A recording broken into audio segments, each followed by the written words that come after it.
Spark മീഡിയയിലേക്ക് എല്ലാ പ്രേക്ഷകർക്കും സ്വാഗതം.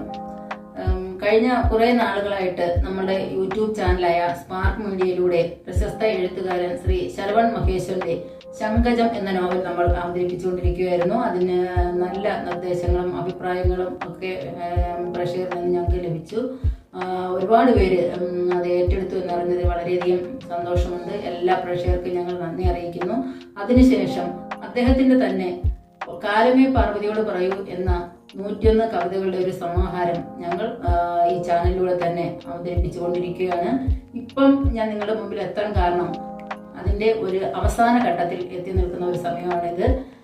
ഇതിൽ ഒരുപാട് ബുദ്ധിമുട്ടുകൾ ഞങ്ങൾക്ക് ഉണ്ടായിട്ടുണ്ട്. കാരണം ഞങ്ങൾ ആഴ്ചയിൽ വെള്ളി ശനി ഞായർ ദിവസങ്ങളിലാണ് ഞങ്ങൾ അത് അപ്ലോഡ് ചെയ്ത് വന്നുകൊണ്ടിരുന്നത്. അത് എല്ലാ പ്രേക്ഷകരും ഏറ്റെടുക്കുകയും വളരെ സന്തോഷത്തോടുകൂടെ തന്നെ അഭിപ്രായം ഞങ്ങളെ അറിയിക്കുകയും ചെയ്തു. എല്ലാവരും പറയുന്നത് ഇങ്ങനെ ഒരു കവിത അത് ഒരു ചാനലിലും വന്നിട്ടില്ല എന്നാണ് എല്ലാവരുടെ ഒരു അഭിപ്രായങ്ങൾ. അതുപോലെ തന്നെ ഇതിന്റെ ഏറ്റവും വലിയൊരു പ്രത്യേകത എന്താണെന്ന് വെച്ചാൽ ഈ 101 കവിതയിലും അതിന്റെ കാരിക്കേച്ചർ വ്യത്യസ്ത രീതിയിൽ 101 തയ്യാറാക്കി ഞങ്ങൾക്ക് അയച്ചു തന്നത് മുഹമ്മദ് സഹീർ ഭണ്ഡാരത്തിൽ എന്ന് പറയുന്ന പുള്ളി ഒരു ജേർണലിസ്റ്റാണ്, ഖത്തറിലാണ്. അവിടെ നിന്ന് ഇത് ഓരോന്നും വരച്ച് ഞങ്ങൾക്ക് അയച്ചു തരികയാണ് ഉണ്ടായത്. അതുപോലെ തന്നെ ഇതിൽ സംഗീതം ആലപിച്ചിരിക്കുന്നത് സതീഷ് വിശ്വ, ഷാജഹാൻ തുളിക്കോട്, രശ്മി, നിത, സ്നേഹ തുടങ്ങിയവരാണ്. അതുപോലെ തന്നെ ഇതിന്റെ എഡിറ്റിംഗ് ഗീതിക എസ് അജയ്, പിന്നെ നമ്മുടെ വീഡിയോ കോർഡിനേറ്റർ സുജിത് പയ്യന്നൂര്, സംഗീത് ശ്രീശൻ, എല്ലാവർക്കും അവരുടെ ആ എഫേർട്ടിന് ഞങ്ങൾ വളരെയധികം നന്ദി അറിയിക്കുന്നു. അതുപോലെ തന്നെ നമ്മളുടെ ഇതിന്റെ ഈ കവിത രചിച്ച ആൾ തന്നെ ഇതിനകത്ത് ഒരുപാട് കവിതകൾ പാടിയിട്ടുണ്ട്. അതൊക്കെ വളരെയധികം നല്ല ഭംഗിയോട് തന്നെ എല്ലാം അവതരിപ്പിച്ചിട്ടുണ്ട്. അങ്ങനെ എല്ലാവരും, അതുപോലെ തന്നെ ഞങ്ങൾ ഇപ്പോൾ എൻ്റെ യൂട്യൂബ് ചാനൽ ഇതിൻ്റെ ഒരു ചെറിയൊരു ലിങ്ക് നമ്മൾ ഇട്ടിട്ടുണ്ട്. എല്ലാവരും അത് കാണണം. ഈ ചാനലിനെ സബ്സ്ക്രൈബ് ചെയ്യാത്തവർ സബ്സ്ക്രൈബ് ചെയ്യുക, ലൈക്ക് ചെയ്യുക. അഭിപ്രായങ്ങളും നിർദ്ദേശങ്ങളും എല്ലാം ഞങ്ങളെ അറിയിക്കണം. ഞങ്ങളുടെ ഈ കവിത ഏറ്റെടുത്ത എല്ലാ പ്രേക്ഷകർക്കും ഒരിക്കൽ കൂടി നന്ദി അറിയിക്കുന്നു. നമസ്കാരം. ഞാൻ മുഹമ്മദ് സഗീർ ഭണ്ഡാരത്തിൽ. കഴിഞ്ഞ കുറച്ച് നാളുകളായി ഈ ചാനലിലെ ഈ പരിപാടി ശ്രവിക്കുന്നവർക്ക് ഈ പേര് വളരെ സുപരിചിതമാവും, മുഹമ്മദ് സഗീർ ഭണ്ഡാരത്തിൽ. കാരണം കഴിഞ്ഞ 8 മാസത്തിലേറെയായി ശരവൺജിയുടെ 101 കവിതകളുടെ സമാഹാരം സ്പാർക്ക് മീഡിയയിലൂടെ നിങ്ങളെല്ലാവരും കേട്ടുകൊണ്ടിരിക്കുകയാണ്, കണ്ടുകൊണ്ടിരിക്കുകയാണ്. ഇതിൻ്റെ രേഖാചിത്രവും അതുപോലെ മ്യൂസിക് കോർഡിനേഷനും വീഡിയോ എഡിറ്റിംഗ് എല്ലാം നിർവഹിച്ചിരുന്നത് ഞാനായിരുന്നു. അപ്പോൾ എഴുതി കാണിക്കുമായിരുന്നു അതിൽ എൻ്റെ പേര്. അതാണ് ഞാൻ പറഞ്ഞത്, ഈ ചാനൽ കാണുന്നവർക്ക് ഈ പേര് വളരെ സുപരിചിതമാകുമെന്ന്. പ്രത്യേകിച്ച് നിങ്ങളോട് ഈ പേരിലെ ആളെക്കുറിച്ച് പറയേണ്ട ആവശ്യമില്ല. എന്നിരുന്നാലും ഞാൻ ചില കാര്യങ്ങൾ പറയാം. എൻ്റെ എക്സ്പീരിയൻസ് ഞാൻ നിങ്ങളുമായി ഷെയർ ചെയ്യാം. ശരവൺജിയെ ഏകദേശം 10 വർഷത്തിലേറെയായി അറിയാമെങ്കിലും അദ്ദേഹത്തെ ഇതുവരെ നേരിട്ട് കണ്ടിട്ടില്ല. അദ്ദേഹത്തെ പറ്റി ഞാൻ പല മാധ്യമങ്ങളിലൂടെ വായിച്ചറിഞ്ഞ് അദ്ദേഹം ദുബായിൽ ജോലി ചെയ്യുന്ന സമയത്ത് ഞാൻ അദ്ദേഹത്തിൻ്റെ ഒരു ഇൻ്റർവ്യൂവിന് വേണ്ടി ബന്ധപ്പെടുകയായിരുന്നു. ഞാനന്ന് ഖത്തറിലാണ്. അന്ന് തുടങ്ങിയ ബന്ധം പിന്നെ പല അദ്ദേഹത്തിൻ്റെ പ്രൊജക്റ്റിൽ എനിക്ക് വർക്ക് ചെയ്യാൻ പറ്റി, സാഹിത്യ കലാമേഖലകളിൽ. അതേ തുടർന്നുണ്ടായ പരിചയത്തിൽ ആണ് ഇപ്പോൾ കാലമേ പാർവതിയോട് പറയൂ എന്ന 101 കവിതകളുടെ സമാഹാരം അദ്ദേഹം തന്നെ സ്വന്തമായി വായിച്ച് അവതരിപ്പിക്കുകയാണല്ലോ.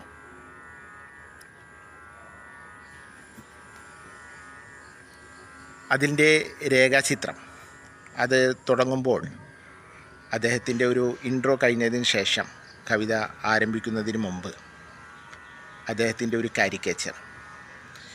ഈ 101 കവിതകൾക്കും വ്യത്യസ്തമായ കാരിക്കേച്ചറാണ് ഉപയോഗിച്ചിട്ടുള്ളത്. അതിൻ്റെ ഒരു എക്സ്പീരിയൻസ് ഷെയർ ചെയ്യുകയാണെങ്കിൽ അതേക്കുറിച്ച് പറയുകയാണെങ്കിൽ വളരെയധികം പറയാനുണ്ട്. ഞാനൊരു ഗ്രാഫിക് ഡിസൈനറോ ഒരു മ്യൂസിഷ്യനോ ഒരു വീഡിയോ എഡിറ്ററോ ഒന്നുമല്ല. ഞാനൊരു സിവിൽ എഞ്ചിനീയറാണ്. പിന്നെ ഇടയ്ക്ക് എന്തെങ്കിലുമൊക്കെ എഴുതും. ഇഷ്ടമേഖല പത്രമേഖലയാണ്. നാട്ടിൽ പത്രങ്ങളിലുണ്ടായിരുന്നു. പിന്നെ ഖത്തറിൽ പോയപ്പോഴും അവിടെയും എഴുത്തും പത്രവും ഒക്കെയായി അങ്ങനെ അങ്ങ് കൂടുകയായിരുന്നു. ഇദ്ദേഹം ഈ കവിത ഇങ്ങനെ വായിച്ച് അവതരിപ്പിക്കണം എന്ന് തീരുമാനിച്ചപ്പോൾ, എന്നെ ബന്ധപ്പെട്ടപ്പോൾ, സ്പാർക്ക് മീഡിയ മുമ്പ് ഇദ്ദേഹത്തിൻ്റെ നോവൽ ശങ്കജം എന്ന നോവൽ ഇദ്ദേഹം തന്നെ വായിക്കുകയും അവതരിപ്പിക്കുകയും ഉണ്ടായിട്ടുണ്ട്. ആ പ്രൊജക്റ്റ് അവസാനിച്ചപ്പോഴാണ് ഇദ്ദേഹം ഇങ്ങനെ ഒരു സംഭവം നമുക്ക് ചെയ്താലോ എന്ന് എന്നോട് ചോദിക്കുന്നത്. ആ പ്രൊജക്റ്റ് തുടങ്ങുമ്പോൾ എങ്ങനെ വേണമെന്ന് അദ്ദേഹം കൂടിയാലോചിക്കുകയും കാരിക്കേച്ചർ അതുപോലെ തന്നെ പല സംഗീത അറിയുന്നവർ തന്നെ സംഗീതവും അതുപോലെ തന്നെ ആലാപനവും ഗായകരെ കൊണ്ട് ആലപിക്കുകയും ചെയ്യാമെന്നാണ് കരുതിയെങ്കിലും തുടക്കത്തിൽ 1-2 എപ്പിസോഡുകളിൽ അങ്ങനെ വരികയും പിന്നെ കവിത വായിക്കുമ്പോൾ ഉണ്ടാകുന്ന അക്ഷരത്തെറ്റുകളും ആലപിക്കുമ്പോഴുണ്ടാകുന്ന അക്ഷരത്തെറ്റുകളും ഒക്കെ കൂടി അദ്ദേഹം തന്നെ പിന്നെ കവികളെ കിട്ടാനുള്ള ബുദ്ധിമുട്ടും അത് സംഗീതം നിർവഹിച്ച് കിട്ടാനുള്ള ബുദ്ധിമുട്ടൊക്കെ ആയിട്ട് അദ്ദേഹം തന്നെ അത് ഏറ്റെടുക്കുകയും അദ്ദേഹം തന്നെ അത് ആലപിക്കുകയുമായിരുന്നു. ഒരു 10ഓളം കവിതകൾ മാത്രമായിരിക്കണം മറ്റ് കവികൾ ആലപിച്ചിട്ടുണ്ടാവുക. ബാക്കി എല്ലാ ഈ 101 കവിതകളിൽ ബാക്കി എല്ലാ കവിതകളും അദ്ദേഹം തന്നെയാണ് ആലപിച്ചിട്ടുള്ളത്. അതിനെല്ലാറ്റിനും ഒരു സംഗീതത്തിൻ്റെ ABCD പോലും അറിയാത്ത ഞാൻ സംഗീതം ചെയ്യുകയും അതിൻ്റെ വീഡിയോ എഡിറ്റ് ചെയ്യുകയും അതിന് വേണ്ടപ്പെട്ട വീഡിയോകൾ ലോകത്തിൻ്റെ നാനാഭാഗത്തുള്ള കൂട്ടുകാരുമായി ബന്ധപ്പെട്ട് ഇപ്പോൾ യൂറോപ്പിലുള്ളവരും അമേരിക്കയിലുള്ളവരും അതുപോലെ ഏഷ്യയുടെ പല ഭാഗങ്ങളിലും ഇന്ത്യ, കേരളം പല കൂട്ടുകാരും ബന്ധപ്പെട്ട് അതിന് വേണ്ട വീഡിയോകൾ സംഘടിപ്പിക്കുകയും അതിൽ എഡിറ്റ് ചെയ്ത് ചേർക്കുകയും ഒക്കെ ഞാൻ തന്നെയാണ് ചെയ്തത്. പല സമയങ്ങളിലും അദ്ദേഹത്തിന് അയച്ചു കൊടുത്തു കഴിഞ്ഞാൽ അദ്ദേഹം ഉദ്ദേശിച്ച രീതിയിൽ സംഗീതവും അതുപോലെ തന്നെ വിഷ്വൽസും ചേരാതെ വരികയും ഒക്കെ ഉണ്ടായിട്ടുണ്ട്. പലപ്പോഴും മാറ്റി ചെയ്യേണ്ടി വന്നിട്ടുണ്ട്.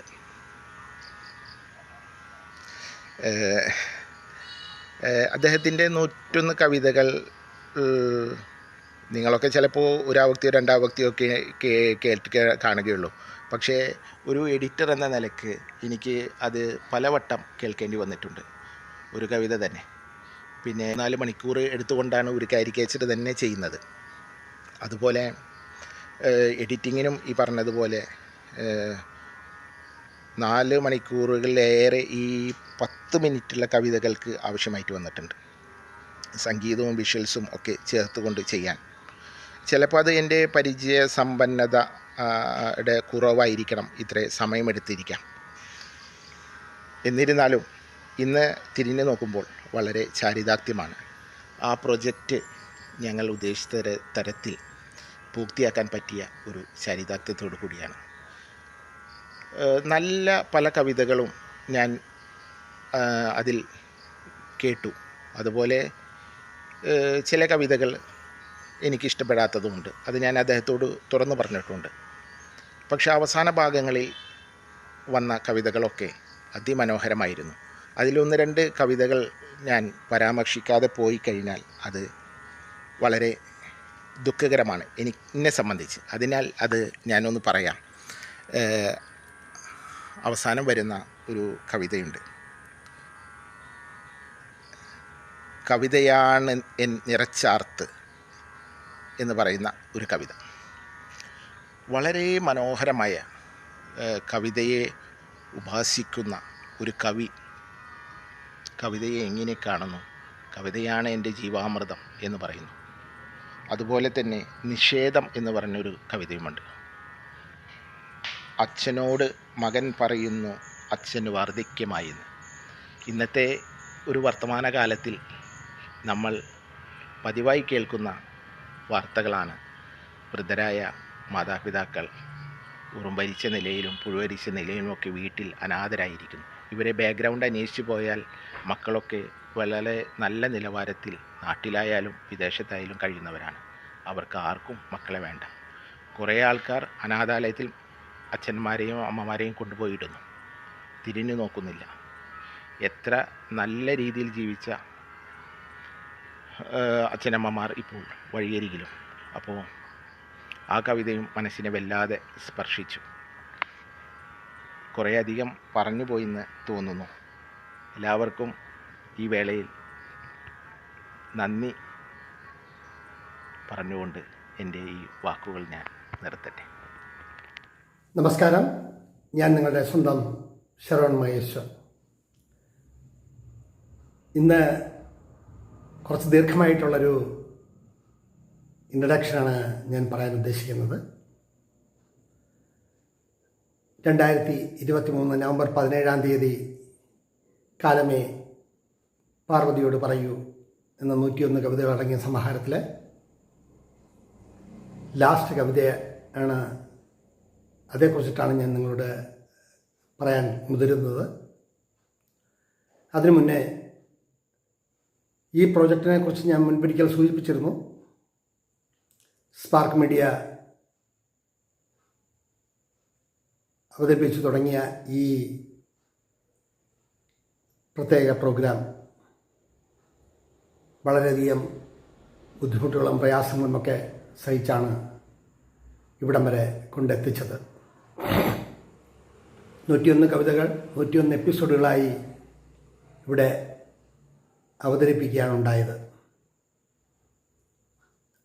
സ്പാർക്ക് മീഡിയയുടെ CEO ശ്രീമതി ഷീജാജയും എഡിറ്റർ ഗീതിക എസ് അജയും പിന്നെ 8-10 ടീം അംഗങ്ങളും ഇതിനുവേണ്ടി അശ്രാന്ത പരിശ്രമം നടത്തി എന്ന് പതുക്കെ പറഞ്ഞാൽ പോരാ, ഉറക്കെ തന്നെ പറയണം. കാരണം അത്രമാത്രം ബുദ്ധിമുട്ടുകൾ സഹിച്ചാണ് ഇങ്ങനൊരു പ്രോഗ്രാം ഞങ്ങൾ ചെയ്തു തുടങ്ങിയത്. ഗായകരല്ലാത്തവരും ഒക്കെ ആദ്യം കുറേ എപ്പിസോഡുകൾ പാടി. പിന്നീട് പല പല സാങ്കേതിക പ്രശ്നങ്ങളും തിരക്കുകളും മൂലം കവിതകൾ എഴുതിയ ഞാൻ തന്നെ ഇത് ആലപിക്കേണ്ടി വന്നു. എനിക്ക് കഴിയും വിധം, എൻ്റെ മനസ്സിൽ തോന്നിയ വിധം ഞാനിതിൽ ഓരോ കവിതകളും ചൊല്ലാൻ പരിശ്രമിച്ചിട്ടുണ്ട്. അതോടൊപ്പം തന്നെ ഇതിൻ്റെ വിഷ്വൽസ് ചെയ്ത ശ്രീ മുഹമ്മദ് സഗീർ ഭണ്ഡാരത്തിൽ, അദ്ദേഹത്തെ പറയാതെ ഇത് കടന്നു പോകാൻ കഴിയില്ല. കാരണം അദ്ദേഹം എന്നോടൊപ്പം സഹകരിച്ചില്ലെങ്കിൽ ഈ പ്രോജക്റ്റ് കംപ്ലീറ്റ് ആവുമെന്ന് എനിക്ക് തോന്നുന്നില്ല. അത്രമാത്രം സഹകരണ മനോഭാവവും ആത്മാർത്ഥതയും അദ്ദേഹം ഈ പ്രോജക്റ്റിന് വേണ്ടിയിട്ട് പുലർത്തിയിട്ടുണ്ട് എന്ന് എടുത്തു പറയേണ്ടതാണ്. കവിയും ഖത്തർ ടൈംസിൻ്റെ ചീഫ് എഡിറ്ററും എഴുത്തുകാരനും ബഹുമുഖ പ്രതിഭയാണ് അദ്ദേഹം. ഖത്തറിൽ സിവിൽ എഞ്ചിനീയറായി ജോലി നോക്കുന്ന അദ്ദേഹം ജോലി തിരക്കിനിടയിലും നമ്മുടെ ഈ പ്രോജക്റ്റിന് വേണ്ടി അശ്രാന്ത പരിശ്രമം നടത്തിയിട്ടുണ്ട്. അത് ശ്ലാഘനീയമാണ്. അദ്ദേഹം നിർമ്മിച്ച അല്ലെങ്കിൽ അദ്ദേഹം രൂപപ്പെടുത്തിയ 101 കാരിക്കേച്ചറുകൾ, ഓരോ കാരിക്കേച്ചറിന് വേണ്ടിയും അദ്ദേഹം മെനക്കെട്ടത്, ചെലവഴിച്ചത് മണിക്കൂറുകളാണ്. അതുപോലെ ഇതിലെ ഒരുപാട് വിഷ്വൽസ്, കവിതയ്ക്ക് അനുയോജ്യമായിട്ടുള്ള ഒരുപാട് വിഷ്വൽസ് കണ്ടെത്തുകയും അതിന് ആവശ്യമായ സംഗീതവും മറ്റും കൊടുത്ത് ഓരോ എപ്പിസോഡും പൂർത്തിയാക്കാൻ അദ്ദേഹം ചെയ്ത സേവനം വിസ്മരിക്കപ്പെട്ടുകൂടാ. ആ ആത്മാർത്ഥതയ്ക്ക് മുന്നിൽ ഞാൻ നമ്മുടെ ശിരസ്കനാവുന്നു. ഒരുപാട് നന്ദിയും കടപ്പാടും അദ്ദേഹത്തോടുണ്ട്. അതോടൊപ്പം തന്നെ ഇതിനുവേണ്ടി ഒരുപാട് എപ്പിസോഡുകൾക്ക് വേണ്ടിയിട്ട് വിദേശ രാജ്യങ്ങളിലെ വിഷ്വൽസ് ഷൂട്ട് ചെയ്ത് എനിക്ക് അയച്ചു തന്ന സംഗീത സ്റ്റേഷൻ, പ്രശാന്ത പയ്യന്നൂർ,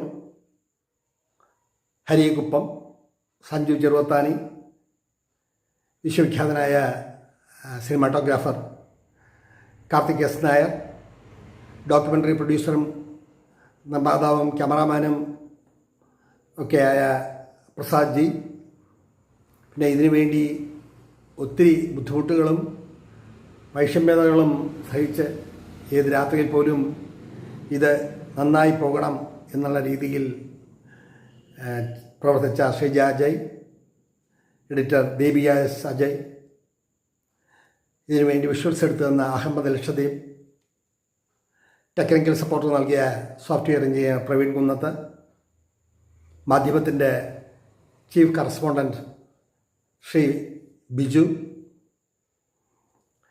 മംഗളം മണികണ്ഠൻ,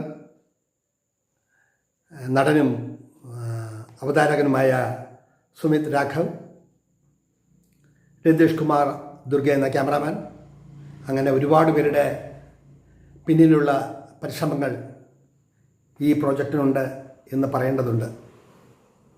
അപ്പോൾ ഓരോ എപ്പിസോഡും വളരെ നല്ല രീതിയിൽ അവതരിപ്പിക്കാനും കാണുവാനും ഒക്കെ ഇടയാക്കിയത് മുഖ്യമായും സ്പാർക്ക് മീഡിയയുടെ സിഇഒയുടെ പ്രയത്നവും കോർഡിനേഷനും കൊണ്ടാണ്. ഞാനെന്ന കവിയെ അല്ലെങ്കിൽ ഞാനെന്ന എഴുത്തുകാരനെ ലോകത്തിന് മുന്നിൽ കൂടുതൽ പരിചയപ്പെടുത്താൻ ഈ പ്രോഗ്രാം കഴിഞ്ഞു എന്ന് എനിക്ക് തോന്നുന്നു. അപ്പോൾ ഇങ്ങനെയൊരു സംരംഭം തുടങ്ങി അതിൻ്റെ കലാശക്കൊട്ടിലേക്കാണ്. ജൂലൈ 6-ാം തീയതി ശനിയാഴ്ച ആണ് ഈ എപ്പിസോഡ് നിങ്ങളുടെ മുന്നിൽ അവതരിപ്പിക്കുന്നത്.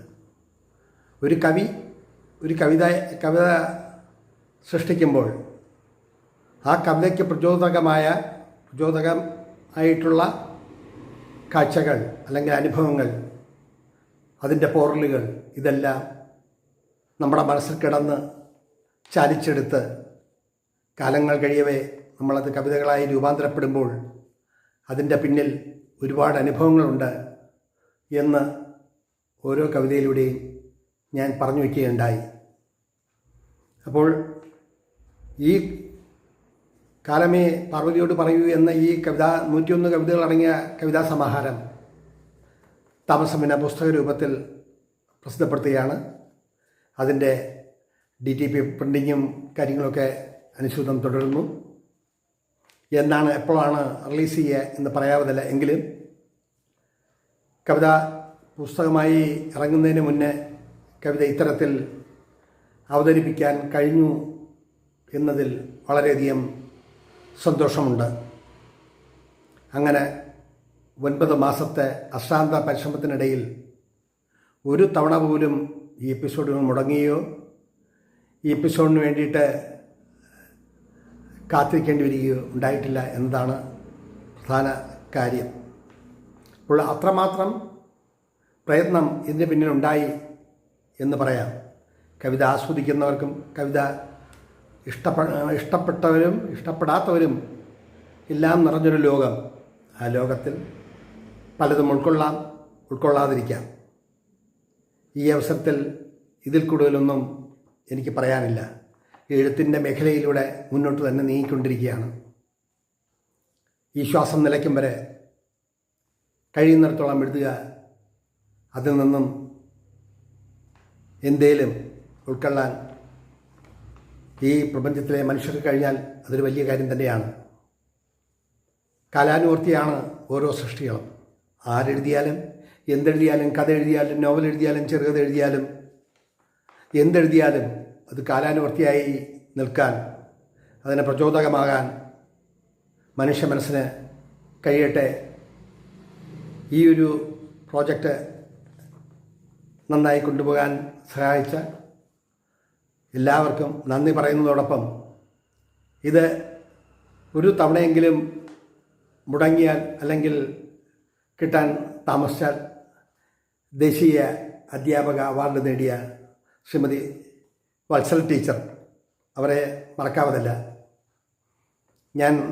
എനിക്ക് ലഭിച്ച ഒരു അവാർഡ്, ആന്തൻ ലോയൽ അവാർഡ് വാങ്ങാൻ വേണ്ടി ഷാർജയിൽ പോയപ്പോഴും അവിടെ ഇരുന്നും എനിക്ക് ഇന്ന എപ്പിസോഡ് കിട്ടിയില്ല, ഇന്ന എപ്പിസോഡ് ഇടാൻ മറന്നുപോയോ എന്ന് ചോദിക്കുകയും അത് നിരന്തരം കേൾക്കുകയും ചെയ്ത അവർക്കും അവരോടൊപ്പം മറ്റു പലർക്കും നന്ദിയും സ്നേഹവും പറയട്ടെ. ഇത് കഴിഞ്ഞാൽ അടുത്തൊരു പ്രോജക്റ്റ് തുടങ്ങുകയാണ്.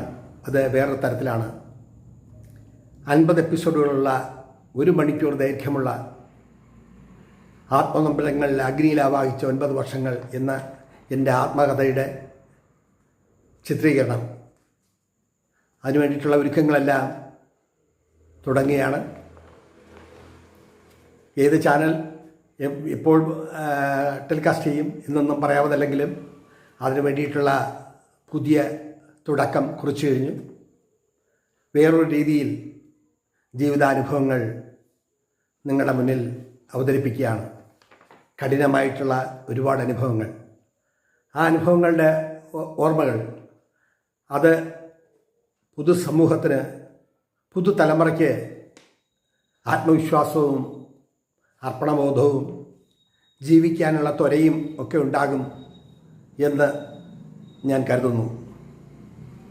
അതുകൊണ്ടാണ് ആ അനുഭവങ്ങൾ ആഴ്ചയിൽ ഒരു ദിവസം, 1 വർഷം കൊണ്ട് പൂർത്തിയാവുന്ന 50 എപ്പിസോഡുകളുള്ള ആത്മനൊമ്പരങ്ങൾ അഗ്നിയിൽ ആവാഹിച്ച 9 വർഷങ്ങൾ എന്നുള്ള സൃഷ്ടിയും, ആ സൃഷ്ടിയോടൊപ്പം ഞാൻ അനുഭവിച്ച ഗൾഫിലെ അനുഭവങ്ങൾ, ഖത്തർ എന്ന വിശാലമായ രാജ്യത്ത് 9 വർഷക്കാലം 1989 ഒക്ടോബർ 6 തീയതി അവിടെ ഇറങ്ങുകയും 2004 ജൂലൈ 24 അവിടുന്ന് മടങ്ങുകയും ചെയ്ത കാലഘട്ടത്തിൽ അനുഭവിച്ച വേദനകളും അനുഭവിച്ച സന്തോഷങ്ങളും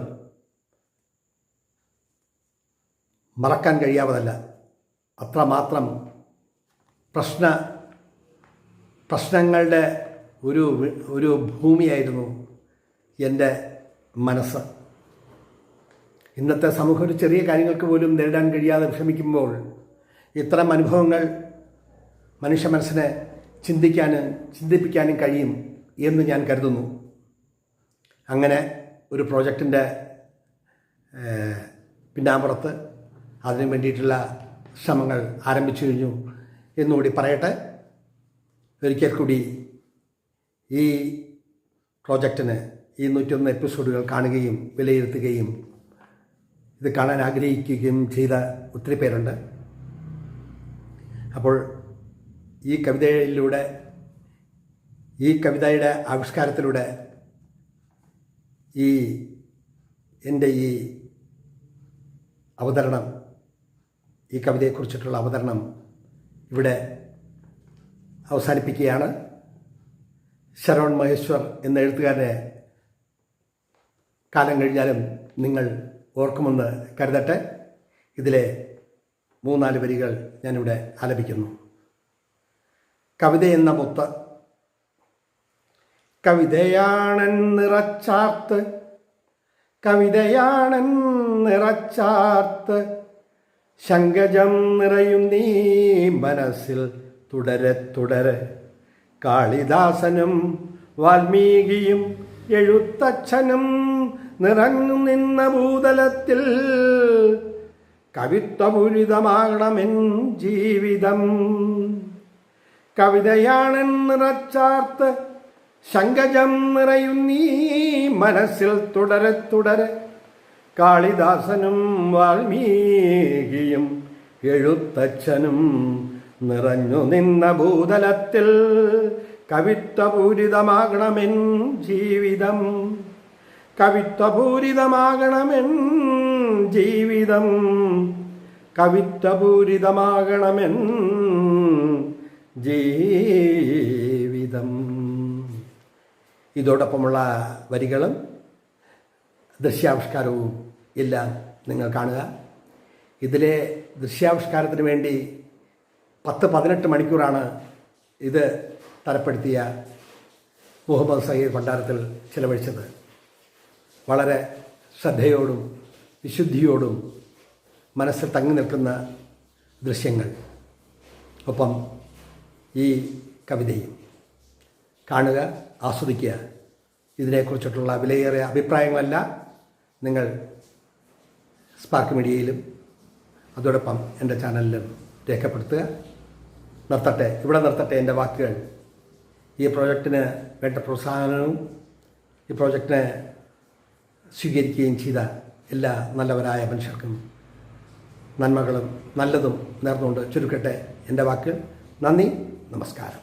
കവിതയാണൻ നിറച്ചാർത്തും സങ്കജം നിറയും നീ മനസ്സിൽ തുടരെ തുടരെ. കവിതയാണൻ നിറച്ചാർത്തും സങ്കജം നിറയും നീ മനസ്സിൽ തുടരെ തുടരെ. കാളിദാസനും വാൽമീകിയും എഴുത്തച്ഛനും നിറഞ്ഞു നിന്ന ഭൂതലത്തിൽ കവിത്വപൂരിതമാകണമെൻ ജീവിതം. കവിതയാണാത്ത് സങ്കജം നിറയും നീ മനസ്സിൽ തുടരെ തുടരെ. കാളിദാസനും വാൽമീകിയും എഴുത്തച്ഛനും നിറഞ്ഞു നിന്ന ഭൂതലത്തിൽ കവിത്വപൂരിതമാകണമെൻ ജീവിതം. എന്നുമുള്ളിൽ കവിത്വം നിറഞ്ഞാലും നിറകവിതകൾ എഴുതാൻ കഴിയാത്ത ദിനങ്ങൾ. എന്നുമുള്ളിൽ കവിത്വം നിറഞ്ഞാലും നിറകവിതകൾ എഴുതാൻ കഴിയാത്ത ദിനങ്ങൾ. കാലമെത്ര കഴിഞ്ഞാലും അനുഭവങ്ങൾ കൂടിക്കുഴഞ്ഞു പോകുന്നു. കാലമെത്ര കഴിഞ്ഞാലും അനുഭവങ്ങൾ കൂടിക്കുഴഞ്ഞു പോകുന്നു. അനർഗളമായി ഒഴുകുന്ന കവിതകൾ തേൻ തുള്ളിയായി. അനർഗളമായി ഒഴുകുന്ന കവിതകൾ തേൻ തുള്ളിയായി. ഉറങ്ങാത്ത മനസ്സിനുള്ളറകൾ നിറയുന്നു കവിതകൾ. അനർഗളമായി ഒഴുകുന്ന കവിതകൾ തേൻ തുള്ളിയായി. ഉറങ്ങാത്ത മനസ്സിൻ ഉള്ളറകളിൽ നിറയുന്നു കവിതകൾ. കുറിക്കാൻ കഴിയാതെ മറന്നുപോയ സന്ദർഭങ്ങൾ. കുറിക്കാൻ കഴിയാതെ മറന്നുപോയ സന്ദർഭങ്ങൾ. ഓർമ്മയിൽ തൊടുക്കുമ്പോൾ കുറിക്കണം കവിതാശകലങ്ങൾ. കുറിക്കാൻ കഴിയാതെ പോയ സന്ദർഭങ്ങൾ. ഓർമ്മയിൽ തൊടുക്കുമ്പോൾ കുറിക്കണം കവിതാശകലങ്ങൾ. പ്രക്ഷുബ്ധമാ മനസ്സ് മാറി മറിഞ്ഞേ നിൽക്കാറുള്ളൂ. പ്രക്ഷുബ്ധമാ മനസ്സ് മാറി മറിഞ്ഞേ നിൽക്കാറുള്ളൂ. എഴുതാൻ കഴിയുമ്പോൾ എഴുതണമെന്ന് തോന്നിയാലും എഴുതാൻ കഴിയാറ്. എഴുതാൻ കഴിയുമ്പോൾ എഴുതാമെന്ന് തോന്നിയാലും എഴുതാൻ കഴിയാറില്ല എന്നതാണ് പരമാർത്ഥമെങ്കിലും. ദിവസങ്ങളും മാസങ്ങളും കടന്നുപോയി. ഒടുവിലൊരു നാളൊഴുകിയെത്തുന്നു വാഗ്ദേവത തന്നനുഗ്രഹത്താൽ. ഒടുവിലൊരു നാളൊഴുകിയെത്തുന്നു വാഗ്ദേവത തന്നനുഗ്രഹത്താൽ. കവിതയാണ് നിറച്ചാത്ത് സങ്കജം നിറയും നീ മനസ്സിൽ തുടരെ തുടരെ. കാളിദാസനും വാൽമീകിയും എഴുത്തച്ഛനും നിറഞ്ഞ ഭൂതലത്തിൽ കവിത്വപൂരിതമാകണമെന്ന് ജീവിതം. കവിതയാണ് നിറച്ചാത്ത് സങ്കജം നിറയും നീ മനസ്സിൽ തുടരെ തുടരെ. കാളിദാസനും വാൽമീകിയും എഴുത്തച്ഛനും നിറഞ്ഞു നിന്ന ഭൂതലത്തിൽ കവിത്വപൂരിതമാകണമെന്ന് ജീവിതം. എന്നുള്ളിൽ കവിത്വം നിറഞ്ഞാലും നിറകവിതകൾ എഴുതാൻ കഴിയാത്ത ദിനങ്ങൾ. കാലമെത്ര കഴിഞ്ഞാലും അനുഭവങ്ങൾ കൂടിക്കുഴഞ്ഞു പോകുന്നു. കാലമെത്ര കഴിഞ്ഞാലും അനുഭവങ്ങൾ കൂടിക്കുഴഞ്ഞു പോകുന്നു. തുള്ളിയായി അനർഗളമായൊഴുകുന്ന കവിതകൾ തെറ്റുള്ളിയായി ഉറങ്ങാത്ത മനസ്സിൽ ഉള്ളറകളിൽ നിറയുന്നു കവിതകൾ. ഉറങ്ങാത്ത മനസ്സിൽ ഉള്ളറകളിൽ നിറയുന്നു കവിതകൾ. കുത്തിക്കുറിക്കാൻ കഴിയാതെ പോയ, കുത്തിക്കുറിക്കാൻ കഴിയാതെ മറന്നുപോയ സന്ദർഭങ്ങൾ ഓർമ്മയിൽ തൊടുക്കുമ്പോൾ കുറിക്കണം കവിതാശകലങ്ങൾ. ഓർമ്മയിൽ തൊടുക്കുമ്പോൾ കുറിക്കണം കവിതാശകലങ്ങൾ.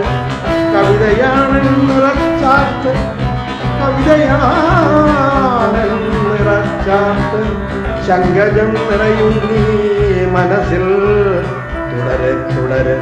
കാളിദാസനും വാൽമീകിയും എഴുത്തച്ഛനും നിറഞ്ഞു നിന്ന ഭൂതലത്തിൽ കവിത്വപൂരിതമാകണമെന്ന്